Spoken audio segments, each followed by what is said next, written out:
Sir, আপনাকে জানানো উচিত মনে করছে যে লোকে আপনাকে পাগল ভাবছে।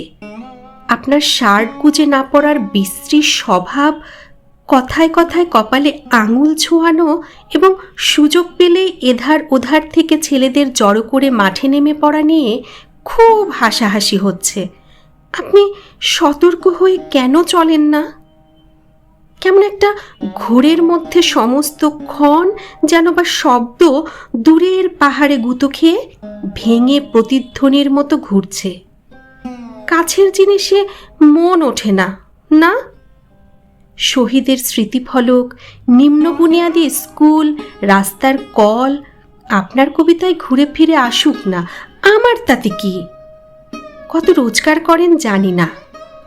আফটার শেভ যে লসুনখানা সেদিন ফেরার পথে কিনলেন, আমি তো সেটার বানানো পারি না, কিন্তু কাগজপত্র না ফেলে টেবিল গুছোতে, মোচার ঘন্ট, মাছের পাতুরি রাখতে তো পারি।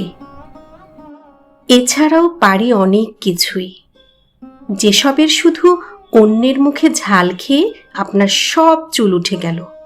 দুগ্ধপোষ্য হয়ে বাঁচবার কেন এত লোভ? ভূতের গল্পে, গোলাপি রিবনে, আচারের রোদে গুঁড়ো গুঁড়ো হয়ে মিশতে ইচ্ছে করে না একটু? শ্যান্নাল স্যার জ্যোতিষী করেন। টিউটোরিয়ালে বলেছিলেন যে আপনার নাকি বৃষ রাশি আর লগ্ন মেষ।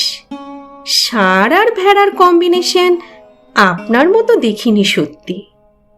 যা হোক, মোদ্দা কথা হচ্ছে টোটাল মার্কসে 427, অনার্স পাইনি। বাবা নেই, দাদা ক্যাটারিং করে। তাই বলে বুঝি আমার আপনাকে প্রপোজ করার অধিকার নেই? নাম বুঝে নিন।